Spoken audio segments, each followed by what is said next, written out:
பெரிவா சரணம்.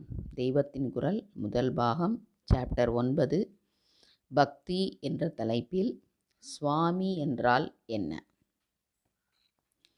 சுவாமி என்றால் என்ன? ஸ்வம் என்கிற வார்த்தைக்கு உடைமை, சொத்து என்று அர்த்தம்.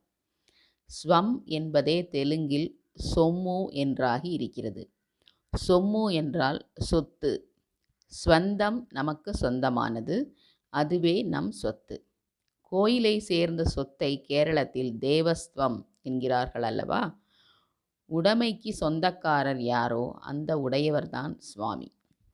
சுவாமி என்பதற்கு நேர் தமிழ் வார்த்தை உடையார் என்பது. முன்காலத்தில் கோயில் சுவர்களில் வெட்டப்பட்ட கல்வெட்டுகளிலெல்லாம் திருச்சிற்றம்பலமுடையார், திருவேங்கடமுடையார், திருநாகேஸ்வரமுடையார், கபாலீஸ்வரமுடையார் என்பது போலவே உடையார் என்ற பெயரில்தான் தெய்வங்களை குறிப்பிட்டிருக்கிறார்கள். குருவும் சுவாமியும் ஒன்று என்பதால்தான் வைஷ்ணவர்கள் ஸ்ரீ ராமானுஜரை உடையவர் என்றே சொல்கிறார்கள். சுவாமி என்றால் சொத்துக்கு உரிமைக்காரர் என்றேன். எந்த சொத்து? சகல பிரபஞ்சமும் தான். அதிலுள்ள நாமும் அவன் சொத்துதான். உள்ளதனைத்தும் அவன் ஒருவனுக்கே உடைமையாகும். எல்லாம் உன் உடைமையே என்று தாயுமானவரும் பாடினார்.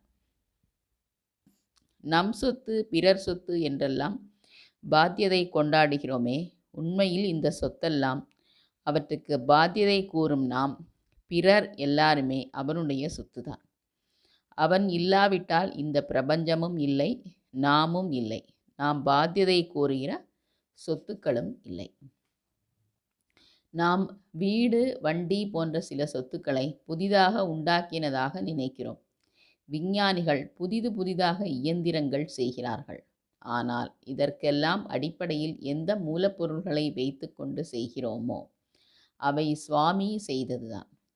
தாம் அவர் சொத்தை எடுத்து வேறு ரூபத்தில் ஆக்குகிறோமே தவிர நாம் அவர் சொத்தை எடுத்து வேறு ரூபத்தை ஆக்குகிறோமே தவிர புதிதாக எதுவும் செய்யவில்லை.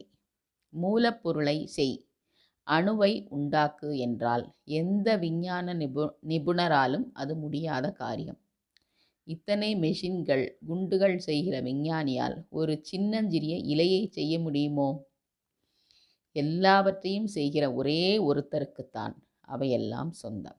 அதனால்தான் அவர் உடையவர், சுவாமி என்று அழைக்கப்படுகிறார். நாமும் அவரது உடைமைகள்தான். நம் சொத்து என்று நாம் நினைத்து கொண்டிருப்பதை நம் இஷ்டப்படி விநியோகிக்க உரிமை பெற்றிருக்கிறோம் அல்லவா? அப்படியே சுவாமியின் சொத்தாகிய நாமும் நம்மை அவன் இஷ்டப்படி நடத்தட்டும் என்று விட்டுவிட்டால் நமக்கு எந்த பாரமும் இல்லை, ஒரே ஆனந்தம்தான்.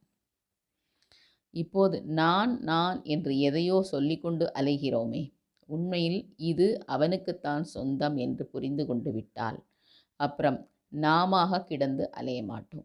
நமக்கென்று சொந்தமாக ஒரு ஆசையும் ஒரு துவேஷமும் பாராட்டுவதற்கு உரிமை இல்லை என்று தெரிந்து கொண்டு விட்டால் அப்புறம் ஒரு அலைச்சலும் இல்லை, ஒரே நிம்மதிதான்.